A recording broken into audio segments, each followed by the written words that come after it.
নমস্কার। যুক্তি তর্ক সঙ্গে অর্কয় আপনাদের স্বাগত। আপনাদের সঙ্গে আমি অর্কপ্রভ সরকার। 16ই ডিসেম্বর তারিখটা ভারতীয় উপমহাদেশের রাজনৈতিক এবং সামাজিক ইতিহাসে খুবই গুরুত্বপূর্ণ। 2024 সালের 16ই ডিসেম্বর প্রয়াত হলেন তবলা মায়েস্ট্রো জাকির হোসেন। সমাজ মাধ্যমে একটা ভিডিও ভাইরাল হয়েছে, সম্ভবত 2011 সালে সচিন এবং জাকির দুজনেই তবলার বোল তুলছেন। আপনাদের মনে আছে ওস্তাদ জাকির হোসেন একটা বিজ্ঞাপন করতেন, সম্ভবত তাজমহল চায়ের। তাতে বিজ্ঞাপনের শেষে একজন তাকে বলছেন বা ওস্তাদ বা।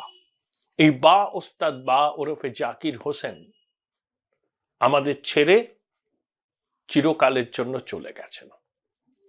তিনি যে শুধু তবলা মায়েস্ট্রো ছিলেন তা তো নয়, তিনি অভিনেতাও ছিলেন। আমার এক সিনেমার কথা মনে আছে, শশী কাপুর ছিলেন, জাকির হোসেন ছিলেন, হিট অ্যান্ড ডাস্ট, আইভরি মার্চেন্টের সিনেমা। আমরা দূরদর্শনে সেই সিনেমাটা আমরা দেখেছিলাম। অত্যন্ত দুঃখের দিন। শুধু ভারতের সঙ্গীত জগৎ বা তবলা জগতের নক্ষত্রপতন তো নয়, সমগ্র ভারতীয় উপমহাদেশের নক্ষত্রপতন। এবার আসি মূল বিষয়। 1971-এর 16ই ডিসেম্বর বাংলাদেশের স্বাধীনতা এবং নিয়াজির নেতৃত্বাধীন পাক বাহিনী, 93,000 ছিল তাদের সংখ্যা, জেনারেল অরোরার কাছে আত্মসমর্পণ করে। তারপর থেকে 16ই ডিসেম্বর ভারত এবং বাংলাদেশের বিজয় দিবস হিসাবে পালন করা হয়। পাকিস্তানের কাছে 16ই ডিসেম্বর একটা দুঃস্বপ্নের দিন। শুধু 71 সালে পাক বাহিনী ভারতীয় এবং মুক্তিযোদ্ধাদের বাহিনীর কাছে আত্মসমর্পণ করেছিল সেটা তো রয়েছেই। ঠিক 10 বছর আগে 2014 সালের 16ই ডিসেম্বর পেশোয়ারে পাক আর্মি স্কুল, সেখানে তেহরিকে তালিবান পাকিস্তান হামলা চালায়। 150 জন মারা যান। তার মধ্যে স্কুলের নিচু ক্লাসের বাচ্চারা ছিল, উঁচু ক্লাসের বাচ্চারা ছিল, শিক্ষক অশিক্ষক সবাই ছিল। Army public school and college system, এটা পাক আর্মি পরিচালনা করে। সম্ভবত 230-32টা ব্রাঞ্চ আছে পাকিস্তান জুড়ে। বিশেষ করে মিলিটারি পার্সোনালদের সন্তান সন্ততিরা এখানে পড়াশোনা করেন। 2014 সালের 16ই ডিসেম্বর পাক বাহিনী যেদিন আত্মসমর্পণ করেছিল 71 সালে, তার 43 বছর পরে ওই একই রকম এক বিভীষিকার সম্মুখীন হতে হয়েছিল পাকিস্তানকে। অত্যন্ত দুঃখজনক ঘটনা। বাচ্চা বাচ্চা ছেলেদের নির্বিচারে গুলি চালিয়ে খুন করেছিল জঙ্গিরা। পাকিস্তানের এখনো টনক নড়েনি। তাদের নতুন মিত্র বাংলাদেশ 16ই ডিসেম্বরের দিনটাকে পালন করতে হয় বলে করছে, না করলেই ভালো হতো। কারণ তাদের নতুন প্রভু পাকিস্তান অসন্তুষ্ট হবে। অন্তর্বর্তী সরকারের মুখ্য উপদেষ্টা ইউনুসের ভাষণ শুনেছেন 16ই ডিসেম্বরের প্রাক্কালে। তিনি ভারতীয় সেনাবাহিনী, যৌথ বাহিনীর অবদানের কথা স্বীকার করেননি। 30 লক্ষ বাঙালি যে পাক সেনার হাতে খুন হয়েছিল তার কোনো উল্লেখ নেই। 3000-এরও বেশি ভারতীয় সেনা মুক্তিযুদ্ধে আত্মবলিদান দিয়েছিল, তার কোনো উল্লেখ নেই মোহাম্মদ ইউনুসের ভাষণে। থাকবে তো না, কারণ মোহাম্মদ ইউনুস নিজেই একজন রাজাকার, মুক্তিযুদ্ধ বিরোধী শক্তির প্রতিভূ। তাই মোহাম্মদ ইউনুস আর তার জঙ্গি সহযোগীরা 16ই ডিসেম্বরের দিনটাকে যে পালন করবে না, করলেও চাঁদ সওদাগরের মনসা পুজো করার মতো করে করবে, সেটা নিয়ে আর নতুন করে কিছু বলার নেই। বাংলাদেশ করলো না, মানে ওই নামকা ওয়াস্তে করলো। একটা ছবি সমাজ মাধ্যমে ভাইরাল হয়েছে, তালিবান নেতা আফগানিস্তানের আহমেদ ইয়াসির ৭১ সালে পাক সেনাবাহিনীর আত্মসমর্পণের যে ছবি, যেটা ভারতীয় সেনাবাহিনীর বিজয় গাথা রচনা করেছে, সেই ছবিটা পোস্ট করে আহমেদ ইয়াসির বলেছেন এক্সে, পাক ইন্টেরিয়র মিনিস্ট্রিকে অ্যাড্রেস করে, যে আফগানিস্তানের মাটিতে আর সেনা অভিযান করার দুঃসাহস দেখাবেন না। আফগানিস্তানের মাটি এমনই যেখানে বড় বড় শক্তি, বিশেষ করে পশ্চিমী শক্তি পরাস্ত হয়েছে। তাই পাকিস্তানের বাহিনী যদি আফগানিস্তানে অভিযান চালায়, তাহলে ৭১ সালে ভারতীয় সেনাবাহিনীর হাতে তাদের যে দশা হয়েছিল তারই পুনরাবৃত্তি হবে।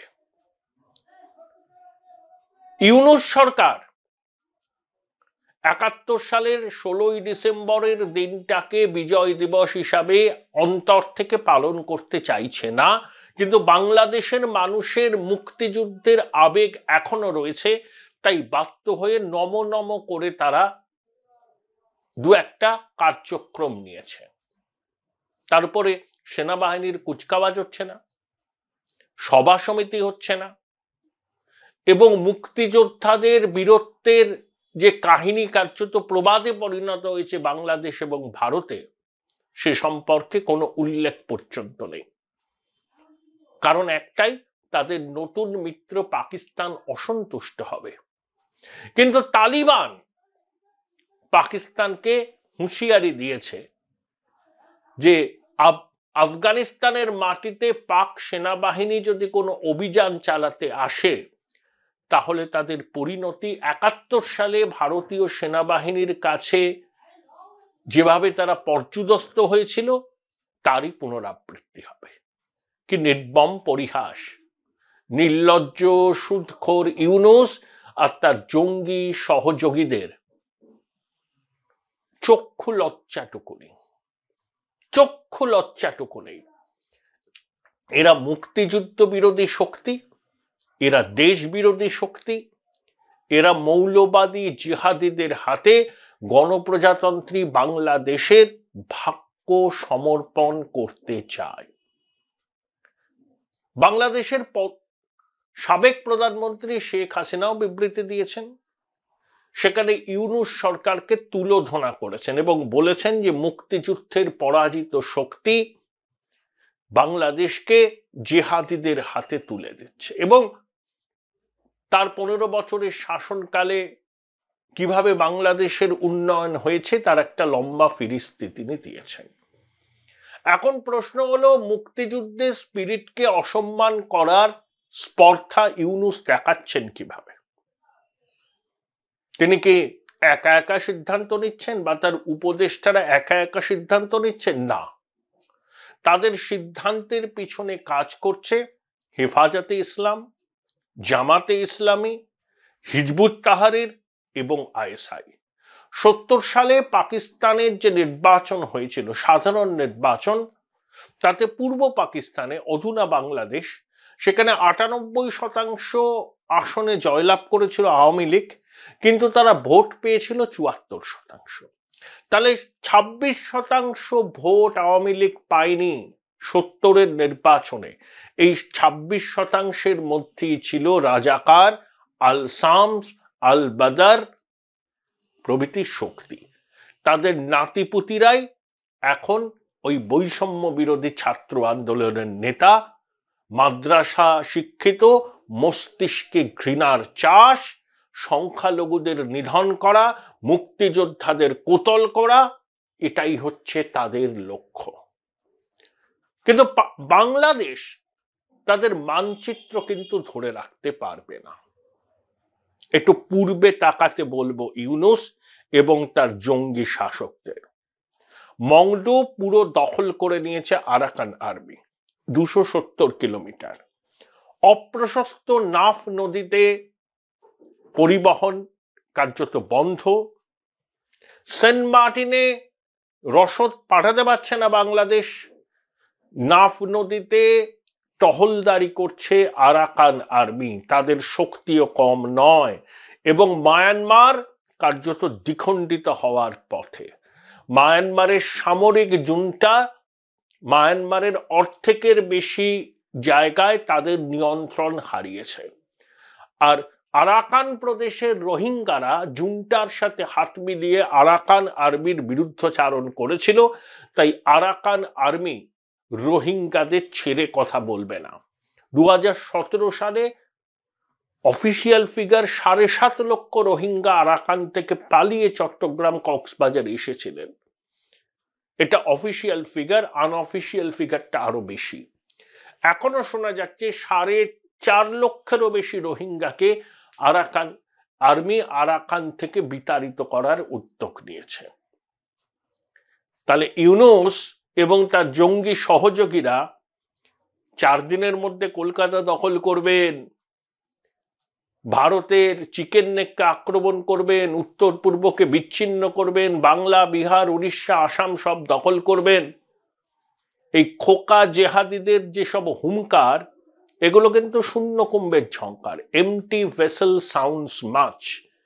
বাংলাদেশের পূর্ব প্রান্তেই দখল হয়ে যাবে আরাকান আর্মির হাতে, এবং তারা যে কোনো মুহূর্তে নাফ নদী পেরিয়ে বাংলাদেশে ঢুকবে রোহিঙ্গাদের বিরুদ্ধে অভিযান চালাতে। এখন ইউনূস প্রশাসন বাধ্য হচ্ছে আরাকান আর্মির সঙ্গে কথা বলতে। ইস্ট তিমোরের সর্বাধিনায়ক বাংলাদেশ সফরে এসেছিলেন। ইন্দোনেশিয়া ভেঙে ইস্ট তিমোর তৈরি হয়েছিল, খ্রিস্টান অধ্যুষিত ইস্ট তিমোর। ইন্দোনেশিয়ার সামরিক বাহিনী, মিলিশিয়া ইস্ট তিমোরে অভিযান চালায়, বহু মানুষ মারা যান। তারপর এই শতাব্দীর গোড়ায় ইস্ট তিমোর স্বাধীন দেশ হিসাবে আত্মপ্রকাশ করে। 98% বেশি সেখানে হচ্ছে খ্রিস্ট ধর্মাবলম্বী। তাহলে ইন্দোনেশিয়া ভেঙে যদি ইস্ট তিমোর হতে পারে, তাহলে অদূর ভবিষ্যতে চট্টগ্রাম ভেঙে, চট্টগ্রাম হিল ডিস্ট্রিক্ট ভেঙে বাংলাদেশ থেকে আলাদা হয়ে অন্য কোনো রাষ্ট্র কেন হবে না? হতেই পারে। সেখানকার মানুষ যদি বাংলাদেশের জঙ্গি জেহাদিদের অত্যাচারে বিপন্ন হন, তাহলে তারা প্রতিবাদ করতে পারেন, সংহত হতে পারেন, বাংলাদেশে থাকবো না বলতে পারেন। Join Indian Institute of Hotel Management now. Right choice, right decision. বৌদ্ধ, হিন্দু এবং অল্প সংখ্যক খ্রিস্টান এবং ওখানকার ভূমিপুত্রদের নিয়ে আলাদা রাষ্ট্র গঠন হতেই পারে। ইতিহাসে এরকম নিদর্শন নেই তা তো নয়। এই শতাব্দীর গোড়াই তো ইস্ট তিমোর তৈরি হয়েছে। তাহলে আগামী দিনে চট্টগ্রাম ভেঙে সংলগ্ন অঞ্চল নিয়ে কেন একটা অন্য ছোট রাষ্ট্র তৈরি হবে না? যেভাবে বাংলাদেশে ধর্মীয় সংখ্যালঘুদের উপর অত্যাচার বাড়ছে, তারা আক্রান্ত হচ্ছেন, ইসকনকে জঙ্গি সংগঠনের তকমা দেয়া হচ্ছে, মাতৃশক্তির সম্ভ্রমহানি হচ্ছে, জিনিসপত্র লুট হচ্ছে। চট্টগ্রামে হাজারি গলির ঘটনা আমাদের স্মৃতিতে এখনো জ্বলজ্বল করছে। এই ক্ষত শুকোবার নয়। আর ইউনূসের জঙ্গি প্রশাসন সবসময় স্টেট অফ ডিনায়াল। চাপে পড়ে লোক দেখানো কিছু পদক্ষেপ নিয়েছে, সেগুলো সবই লোক দেখানো। বিনা বিচারে মিথ্যা মামলায় চিন্ময় প্রভুকে জেলবন্দি করে রাখা হয়েছে। তাকে কোনো আইনজীবীর সহায়তা পর্যন্ত দেওয়া হচ্ছে না। ধরুন, আমাদের মুম্বাই হামলার অন্যতম অভিযুক্ত ছিলেন আজমাল কাসাফ। 5 বছরেরও বেশি তার ট্রায়াল হয়েছে, তার পক্ষে আইনজীবী ছিল, তারপরে তার ফাঁসি হয়েছে।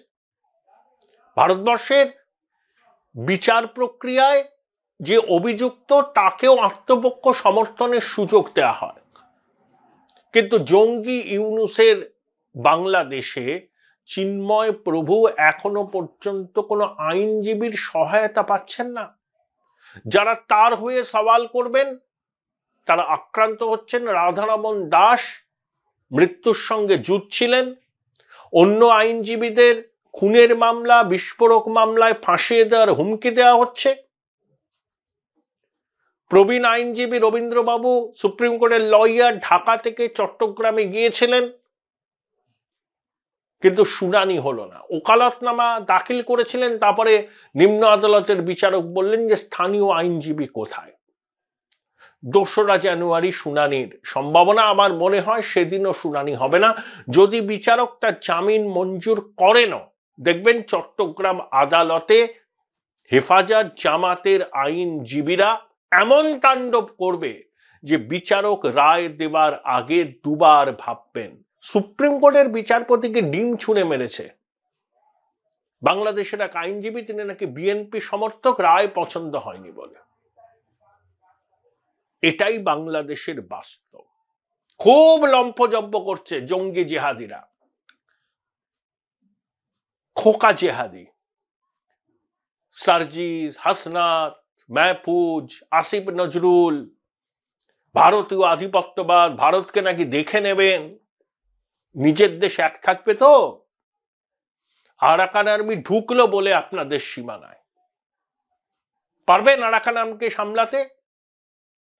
আরাকান আর্মির স্ট্রেংথ কিন্তু খুব কম নয়।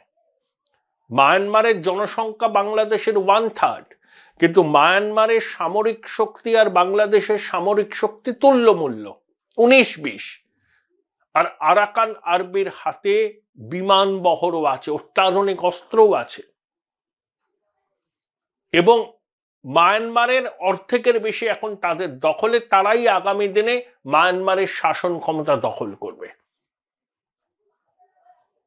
অতএব জঙ্গি ইউনূস এবং তার সহযোগীরা কান খুলে শুনে নিন, নিজের দেশের মানচিত্র এক রাখতে পারবেন তো? ভারতের দিকে চোখ তুলে তাকালে তো আমরা চোখ উপড়ে নেব। ভারতের বিরুদ্ধে কোনো চক্রান্ত হলে আপনাদের ঘরে ঢুকে আমাদের সেনাবাহিনী জঙ্গি জিহাদিদের নিকেশ করবে, পরিকাঠামো ধ্বংস করবে। এটা নিয়ে নিশ্চিন্তে থাকুন। ভারতের কথা পরে ভাববেন। ভারত কোথায় আর আপনারা কোথায়? 100 বছর লাগবে ভারতকে ছুঁতে। আমরা কিছুদিন বাদে মঙ্গলে মানুষ পাঠাবো। আমাদের প্রগতি, উন্নতি, একটা পুচকে ভিখিরি দেশ আমাদের সঙ্গে তুলনা করছে। বাংলাদেশের যে জনসংখ্যা, তার 3 গুণের কাছাকাছি আমাদের গ্রেট ইন্ডিয়ান মিডল ক্লাস। 45-46 কোটিরও বেশি, 50 কোটির কাছাকাছি। 3 গুণ বললাম, 3 গুণই হবে। সেই বাংলাদেশ আমাকে চোখ রাঙাচ্ছে আমাদেরকে। যে প্রাক্তন সেনাকর্তারা লোকের সহায়তা ছাড়া হাঁটতে পারেন না, তারা 4 দিনের মধ্যে কলকাতা দখল করবেন, হুমকি দিচ্ছেন। আর জঙ্গি জেহাদিদের সমর্থন পুষ্ট দুর্নীতিগ্রস্ত ইউনূস সরকার বিজয় দিবস, বিজয়ের মাসকে মান্যতাই দিতে চাইছে না। মুক্তিযুদ্ধের ইতিহাস স্মরণ করলে জঙ্গি জেহাদিরা অসন্তুষ্ট হবে, কারণ এরা তো মুক্তিযুদ্ধ বিরোধী শক্তি। এরা তো রাজাকার, আল শামস, আল বদরের নাতিপুতি। এরাই তো বুদ্ধিজীবীদের চিহ্নিত করেছিল, যাদের পাক বাহিনী নির্বিচারে যন্ত্রণা দিয়ে কতল করেছিল। এতটাই বাংলাদেশের ইতিহাসের প্রতি ইউনূসের অবজ্ঞা, সেজন্য শহীদ বুদ্ধিজীবীদের স্মারকে শ্রদ্ধা জানাতে গিয়ে তিনি জুতো পরে চলে গেলেন। কোনো স্বাভাবিক, সুস্থ, বুদ্ধিসম্পন্ন লোক কোনো শহীদ বেদিতে জুতো পরে ওঠেন? ইচ্ছা করে করেছেন ইউনূস, ইচ্ছে করে। তিনি এটা জানেন না, আমি মানতে রাজি নই। তিনি নিজে জঙ্গি জেহাদিদের ধর্মপিতা। এখন বলছেন সার্ক পুনর্গঠন হবে, এটা আমরা না চাইলে সার্ক হবে না। আমাদের বিমস্টেক আছে, কলম্বো প্ল্যান আছে। আর পাকিস্তান যতক্ষণ পর্যন্ত শুধরবে, কোর্স কারেকশন করবে, কাশ্মীরে ছায়াযুদ্ধ চালানো যতক্ষণ পর্যন্ত না বন্ধ করবে, ততক্ষণ পর্যন্ত কোনো ডায়ালগ হবার সম্ভাবনা নেই। একেবারে ক্রিস্টাল ক্লিয়ার। তাই ইউনুস সার্কের পুনর্গঠন, অভিন্ন মুদ্রা এসব বলে একটা ন্যারেটিভ তৈরি করার চেষ্টা করছেন।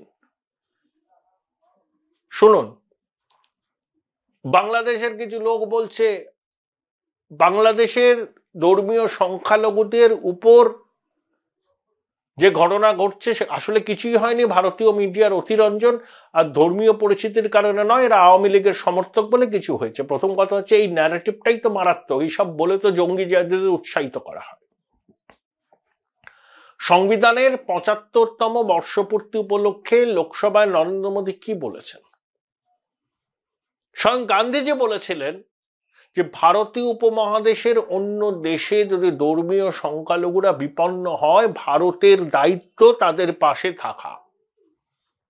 প্রধানমন্ত্রী দ্বর্থহীন ভাষায় সংসদে জানিয়ে দিয়েছেন এটা আমাদের ঘোষিত অবস্থান। ভারতবর্ষে হিন্দু ধর্মাবলম্বীদের ৯৫% বাস।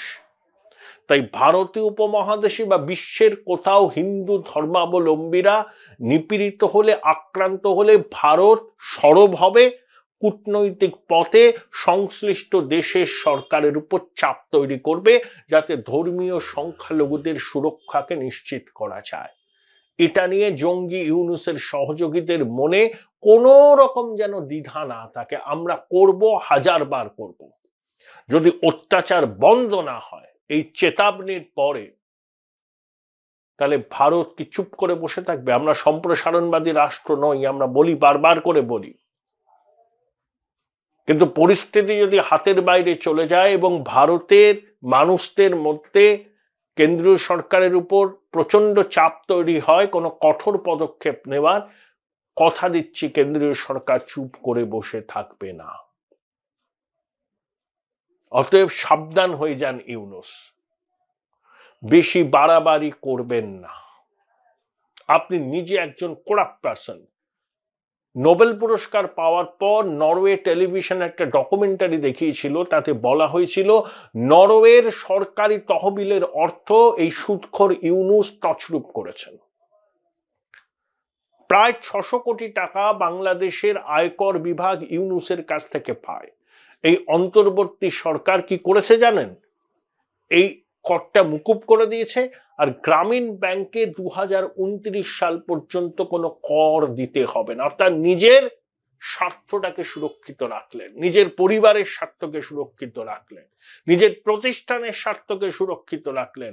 আর বাংলাদেশের সাধারণ মানুষের কি অবস্থা? নতুন আলুর কেজি ৯০ টাকা, পুরনো আলু ১১০ টাকা, ১ ডজন ডিম ১৭০ টাকা, শাকসবজির দাম আকাশছোঁয়া, মাছ কিনতে না পেরে মাছের কাঁটা কিনছেন বাংলাদেশের মানুষ। লজ্জা করে না সুদখোর ইউনুস? খালি বড় বড় কথা, খালি হুমকি, মিথ্যাচার। সমুচিত জবাব পাবেন। আগে দেবে তো বাংলাদেশের মানুষ, ঘাড় ধাক্কা দিয়ে বার করবে আপনাকে, আপনার জঙ্গি সহযোগীদের। বাংলাদেশের মানুষের সিংহভাগ আপনাদের সঙ্গে নেই, আপনাদের সমর্থন করছে না। কিছু জঙ্গি জিহাদি, তাদের হাতে বিপুল পরিমাণ অস্ত্র থাকায় সাধারণ মানুষ একটু গুটিয়ে আছেন, কিন্তু তাদের ভয় ভাঙছে। যেভাবে বাংলাদেশের অস্তিত্বকে, বাঙালি জাতীয়তাবাদকে, বাংলাদেশের জাতীয়তাবাদকে, মুক্তিযুদ্ধকে আপনারা অপমান করছেন, তার প্রতিশোধ বাংলাদেশের মানুষ নেবেন এবং আপনাদের ক্ষমতা থেকে ঘাড় ধাক্কা দিয়ে সরাবেন। কিন্তু তার আগে সুদখোর ইউনুস মনে রাখুন, বাংলাদেশের মানচিত্র অটুট রাখতে পারবেন তো? আগে নিজের ঘর সামলান, তারপরে ভারতকে ওইসব ফাঁপা হুমকি দেবেন। আর বেশি চোখ রাঙালে চোখ উপড়ে নেওয়ার ক্ষমতা আমাদের আছে।